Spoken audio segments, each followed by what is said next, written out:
નમસ્કાર, India news ગુજરાતમાં આપનું સ્વાગત છે. આપ જોઈ રહ્યા છો આપણું ગુજરાત. સમાચારની શરૂઆત કરીએ કેબિનેટ બેઠકથી. ઋષિકેશ પટેલે ગુજરાતમાં વધતા કોરોના કેસ અંગે અનેક સ્પષ્ટતા કરવામાં આવી છે. તેમણે કહ્યું કે ગુજરાતમાં કોરોના JN1ના 66 કેસ છે. આ સાથે JN1ના 36 જેટલા કેસો પણ રાજ્યમાં ધ્યાનમાં આવ્યા છે. આપણે ત્યાં આવતા તમામ કેસોનું જીનોમ સિક્વન્સિંગ કરીએ છીએ.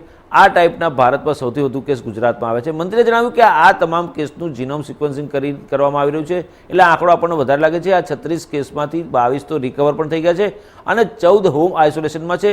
તો બીજી તરફ રાજ્યમાં કોરોના પોઝિટિવિટી રેટ ઘણો જ ઓછો છે. આ રેટ ફક્ત 0.88% છે, એટલે કે ચિંતાજનક સ્થિતિ નહીં હોવાનું ઋષિકેશ પટેલે જણાવ્યું હતું.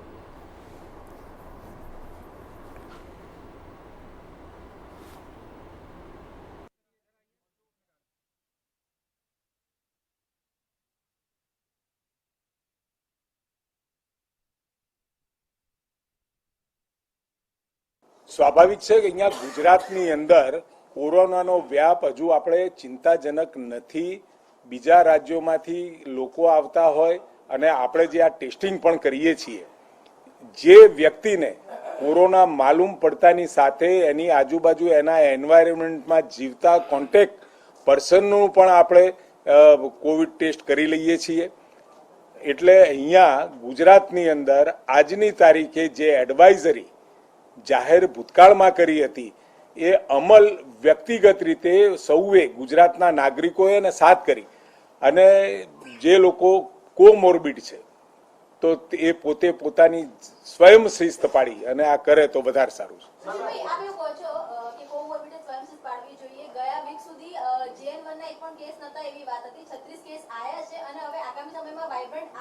છે. સરકાર વિદેશથી જે લોકો આવે છે એની માટે શું નિયમો આપશે, શું તકેદારી રહેશે, ટેસ્ટિંગ ટ્રેસિંગ કેવું હશે? પહેલા મેં કહ્યું હતું કે JN સિરીઝનો વેરિયન્ટ આપણા ત્યાં અહીંયા જોવા નથી મળ્યો. આપણા ત્યાંથી અહીંયા GBRCમાં જ્યારે જીનોમ સિક્વન્સિંગમાં જાય છે એના પછી એ ટેસ્ટ કન્ફર્મ કરવા માટે દિલ્હી પણ જાય છે, અને કન્ફર્મ થઈને આવે એના પછી જ આપણને ખ્યાલ આવે. જે વખતે મેં કહ્યું એ વખતે ઓફિશિયલી એક પણ JN સિરીઝનો વેરિયન્ટ કોઈ પણ કોરોના કેસમાં માલુમ પડ્યો નહોતો. એના કારણે મારું એવું સ્ટેટમેન્ટ હતું. પરંતુ જેવું ઉપરથી દિલ્હીથી કન્ફર્મ થઈને આવ્યું એટલે આપણે જાહેર કર્યું કે આપણા ત્યાં અહીંયા 36 જેટલા JN સિરીઝના વેરિયન્ટવાળા કેસ જોવા મળ્યા છે. વાઇબ્રન્ટ આપણા ત્યાં ખૂબ મોટા પાયે યોજાઈ રહ્યો છે, અને ગુજરાતના ભાવિ માટે વાઇબ્રન્ટ એ વખતો વખત એના વિકાસમાં અનેક નવા સોપાનાઓ પણ ઉમાર્યા છે. આ વખતનો વાઇબ્રન્ટ પણ ખૂબ મોટો અને ખૂબ લાખો કરોડોના, કદાચ આ સતત ચાલતી પ્રક્રિયા છે, એટલે એમાં રોજગાર પેદા થશે અને સાથે અહીંયા વિદેશી અને દેશના ઉદ્યોગપતિઓનું પણ અહીંયા રોકાણ થવાનું છે. એવા સમયે કેન્દ્ર સરકાર તરફથી આ વાઇબ્રન્ટ અંગે જે પણ કોઈ એરપોર્ટમાં એડવાઇઝરી જાહેર થાય એ આપણે ફોલો કરીશું.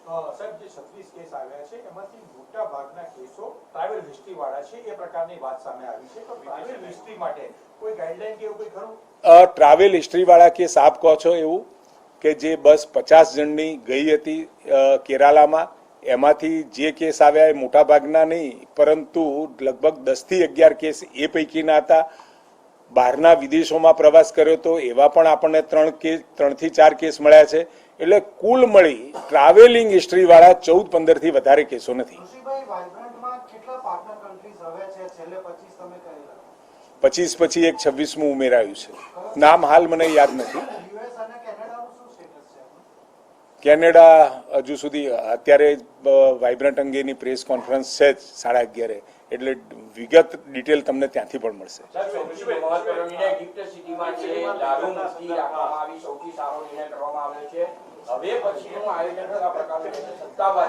આભાર, તમે એને સરકારના નિર્ણયને સરાહ્યો એ બદલ. ગિફ્ટ સિટીની અંદર જે બાકીની એડવાઇઝરી જે જાહેર કરવાની છે એ ટૂંક સમયમાં એનું કામ ચાલુ છે. એના ઉપર ચર્ચા વિચારણાના અંતે CM સાહેબની કક્ષાએ એ એડવાઇઝરી જાહેર થશે. ગુજરાત વિધાનસભાનું બજેટ સત્ર 1 ફેબ્રુઆરીથી શરૂ થવાનું છે. લોકસભા ચૂંટણીને કારણે બજેટ સત્રમાં પણ પૂર્ણ કદનું બજેટ રજૂ થવાનું છે. ગુજરાત વિધાનસભાનું બજેટ સત્ર 1 ફેબ્રુઆરીથી 7મી માર્ચ સુધી ચાલવાનું છે.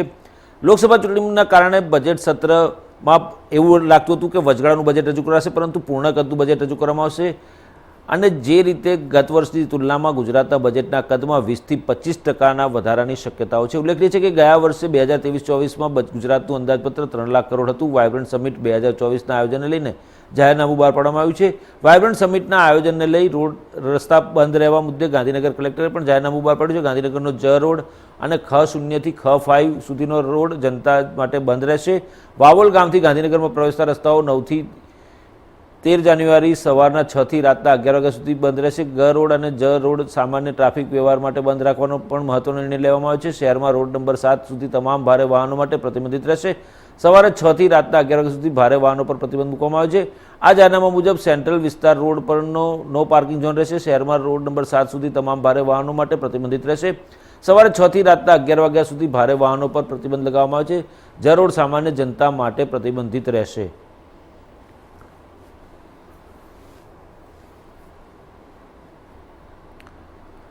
ગાંધીનગર રેન્જ આઈજી વિરેન્દ્ર યાદવે 31 ડિસેમ્બરની તૈયારીઓને લઈને માહિતી આપી હતી કે 31 ડિસેમ્બર માટે ગાંધીનગર રેન્જ વિભાગમાં આવતા તમામ પોલીસ સ્ટેશનમાં પૂર્ણરૂપથી તૈયારીઓ કરી દેવામાં આવી છે. જેના ઉપલક્ષમાં તમામ જિલ્લાઓમાં ડ્રંક એન્ડ ડ્રાઈવ યોજવામાં આવશે અને તેમજ 31ની પાર્ટીઓમાં પોલીસની સી ટીમ પણ સિવિલ ડ્રેસમાં વોચ રાખશે. 31 ડિસેમ્બરને ધ્યાનમાં રાખીને ગાંધીનગર રેન્જ વિભાગના 4 જિલ્લાઓમાં પ્રોહિબિશન ડ્રાઈવ રાખવામાં આવી છે. જેમાં ખાસ કરીને ગાંધીનગર રેન્જમાં શામળાજી બોર્ડર માટે અલગથી એક્શન પ્લાન તૈયાર કરવામાં આવ્યો છે. જેમાં બોર્ડર ઉપર બહારથી આવતા શકમંદ જણાતા વાહનોનું ચેકિંગ કરવામાં આવશે. તેમજ જો કોઈ વાહનમાંથી શંકાસ્પદ વસ્તુ મળી આવે તો તેને સીઝ કરી તરત જ ફરિયાદ નોંધવામાં આવશે. તે ઉપરાંત પણ ગાંધીનગર રેન્જમાં આવતા 4 જિલ્લાઓમાં તમામ જગ્યા ઉપર party plot, farm house, hotel તેમજ રેસ્ટોરાંમાં પણ પોલીસની બાજ નજર રહેશે. ત્યારબાદ આ 4 જિલ્લાઓમાં તમામ 4 રસ્તાઓ પર તેમજ સર્કલ પર પોલીસની ટીમ તૈનાત રહેશે. શામળાજી ચેકપોસ્ટ પર પણ તેમજ પાલનપુર સતલાસણા બોર્ડર પર પણ પોલીસનો ચુસ્ત બંદોબસ્ત ગોઠવવામાં આવશે.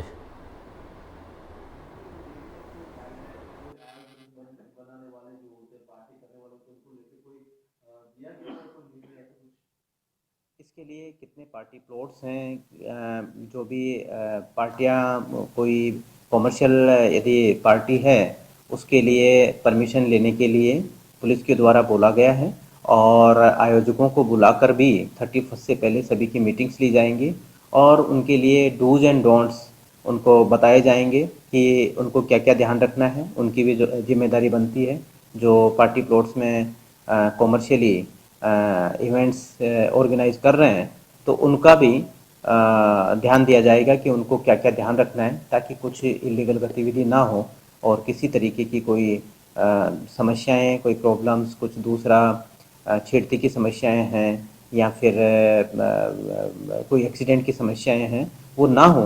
इसको ध्यान में रखते हुए ऑर्गेनाइजर्स के साथ में मीटिंग करने का प्लान भी किया गया है. महिलाओं की सुरक्षा को लेकर किस तरह की टीम बनाई जाएगी? इसके लिए जितने भी पार्टी प्लॉट्स हैं जिनमें कॉमर्शियल इवेंट्स होंगी वहाँ पर सी टीम के द्वारा पेट्रोलिंग भी की जाएगी. साथ ही साथ 31 की जो पार्टीज़ हैं उनमें सी टीम और महिलाएं पुलिस कांस्टेबल्स जो हैं विमेन पुलिस कांस्टेबल्स उनकी टीम्स भी होंगी सीवीज में, खानगी में, जो ध्यान रखेंगी और कुछ इस तरीके की चीज़ें होंगी तो बिल्कुल पुलिस इंटरवीन करेगी और एक्शन जो भी स्ट्रिक्ट एक्शन होता है वो लिया जाएगा. Thank you. જૂનાગઢ જિલ્લાના વિસાવદરમાં સગીરાનું અપહરણ કરનાર 2 વ્યક્તિઓ ઝડપાયા છે. જૂનાગઢના વિસાવદરમાં શાળાએ જતી સગીરાનું કારમાં અપહરણ કરી 2 વ્યક્તિઓની પોલીસે ધરપકડ કરી કાર્યવાહી હાથ ધરી છે. જૂનાગઢના જય સુખાનંદી પોતાની સ્વિફ્ટ કારમાં બેસાડીને અપહરણ કરી ગયો હતો. આ બનાવમાં પોલીસે જૂનાગઢના ઝાંઝરડા રોડ પરના એક એપાર્ટમેન્ટમાંથી ભોગ બનનાર સગીરા અને જય સુખાનંદીને ઝડપી પાડ્યા હતા. જય સુખાનંદી સગીરા સાથે વોટ્સઅપમાં વાતો કરતા હતા. બાદમાં સગીરાની મરજી વિરુદ્ધ તેનું અપહરણ કર્યું હતું. જ્યારે મદદગારી કરનાર રિયાઝને લોધિકાથી દબોચી લેવામાં આવે છે. જોકે પોલીસની પ્રાથમિક પૂછપરછમાં સગીરાએ દુષ્કર્મની વાતે નકારી હતી. હાલ કોર્ટની મંજૂરી બાદ સગીરાનું મેડિકલ ટેસ્ટ કરાશે. સગીરાના પિતાએ પોલીસમાં ફરિયાદ નોંધાવતા પોલીસે તપાસ હાથ ધરી છે. વિસાવદરમાં ધોરણ 11માં ભણતી સગીરાનું અપહરણ કરવામાં આવ્યું. આ દરમિયાન છે વિસાવદર પોલીસની ટીમની અલગ અલગ ટીમો બનાવી અને સીસીટીવી મળેલા તેના આધારે ગાડી નંબર મેળવી અને તેના જે ટેકનિકલ સર્વેલન્સ તેના મોબાઈલ નંબરના આધારે તેને ટ્રેસ કરવામાં આવેલા અને કાલ સાંજ સુધીમાં છે આ જે સગીરા અને જે મતલબ અપહરણ કરનાર આરોપી છે જય મયુર સુખાનંદી અને રિયાઝ સલીમભાઈ નાગોરી કરીને જે બંને શખ્સો હતા તે પોતાની સિલ્વર કલરની સ્વિફ્ટ ગાડી લઈ આવેલા અને આ સગીરા જ્યારે સ્કૂલે જતી હોય તેવા સમયે તેનું અપહરણ કરેલું.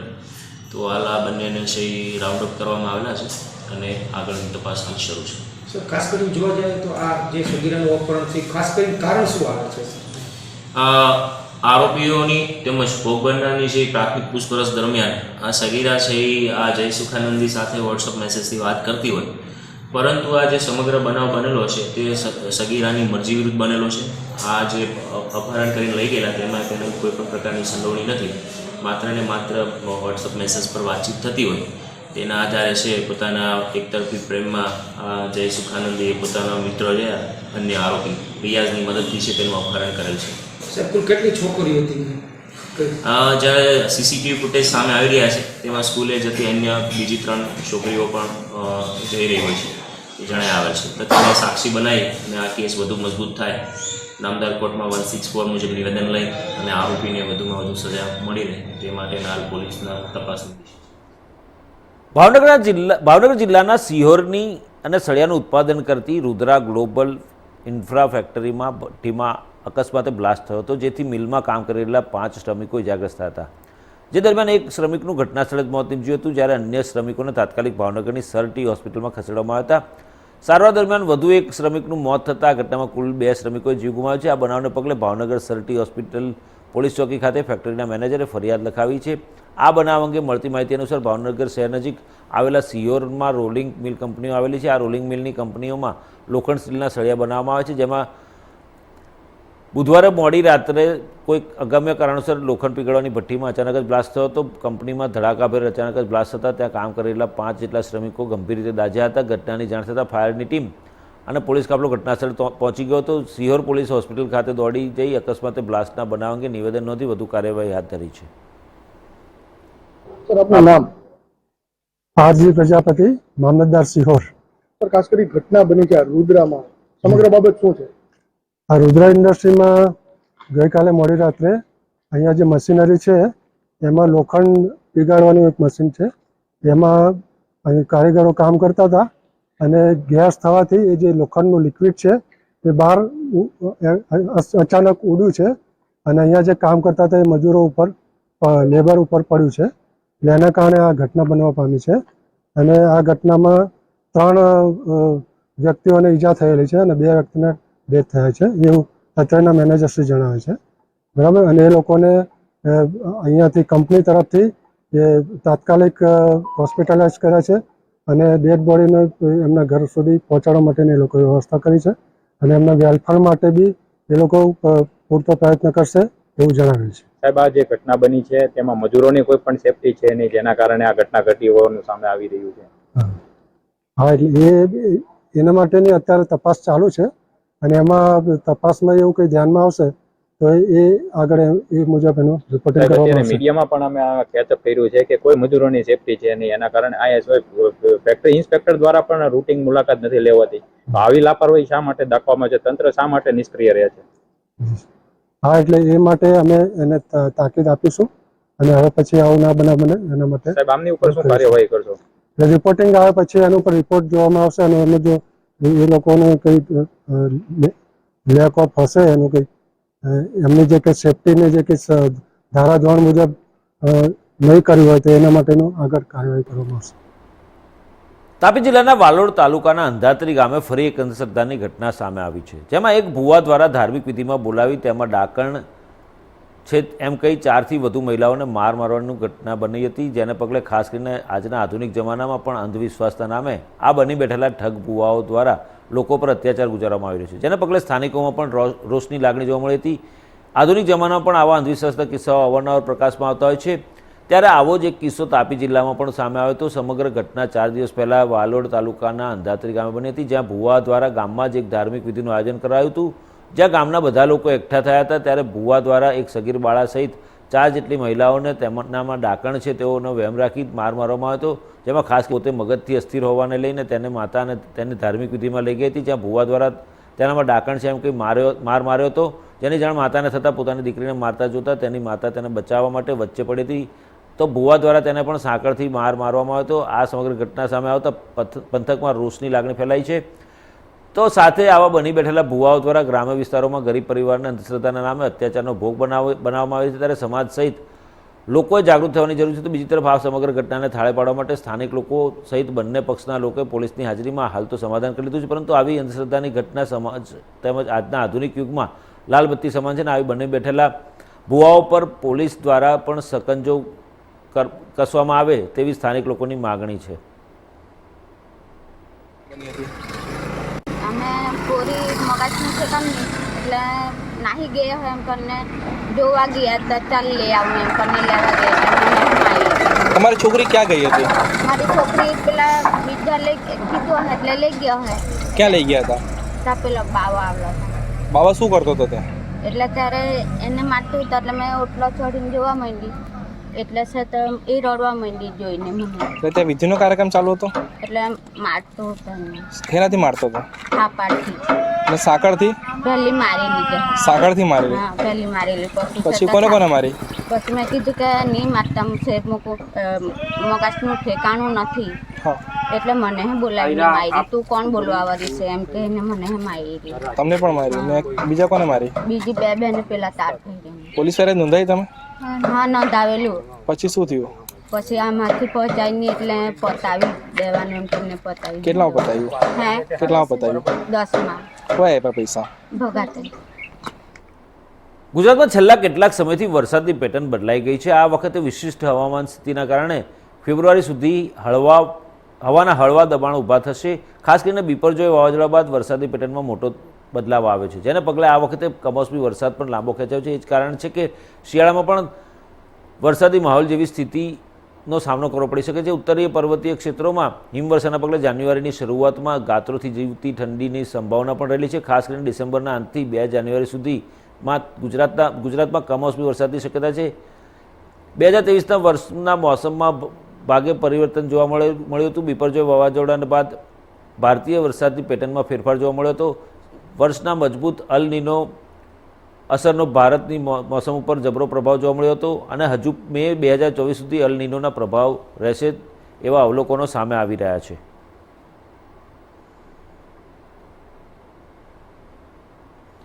પારદર્શક પ્રશાસન માટે હંમેશા ભાજપ સરકાર સજ્જ છે અને છેવાડાના ગામડાઓ સુધી સરકારની દરેક યોજનાઓ પહોંચે એવા હેતુથી સરકાર એ દિશામાં કામ કરી રહી છે. ત્યારે પારદર્શક પ્રશાસન માટે પ્રતિબદ્ધ સરકાર દ્વારા પ્રજાની લાગણી માગણી અપેક્ષા પૂર્ણ કરવાના મુખ્ય હેતુથી સેવા સેતુ કાર્યક્રમનો 9મો તબક્કો ચાલી રહ્યો છે. ત્યારે ઝાંઝમેર ગામ ખાતે સેવા સેતુ કાર્યક્રમનું આયોજન કરાયું હતું, જેની અંદર એક જ સ્થળે અને એક જ સમયે સરકારની તમામ યોજનાઓના ફોર્મ અને આયુષ્માન ભારત કાર્ડ અને આધાર કાર્ડ સહિતની કામગીરી, આવકના દાખલા સહિતની કામગીરી એક જ સ્થળ પર આ સેવા સેતુ કાર્યક્રમમાં કરવામાં આવી હતી.